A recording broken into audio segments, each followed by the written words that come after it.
Hello everyone, how are you doing? This is MD Tech here for another quick tutorial. In today's tutorial, I'm going to show you how to change your table borders on your Microsoft PowerPoint presentation. So this should hopefully be a pretty straightforward process here, guys. And without further ado, let's go ahead and jump straight into it. So all you have to do is select your table and then select the Table Design tab at the top.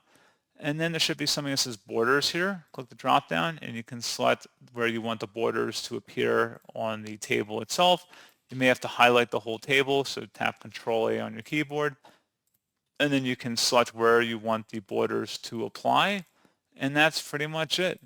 So as always, thank you guys for watching this brief tutorial. I do hope that was able to help you out, and I do look forward to catching you all in the next tutorial. Goodbye.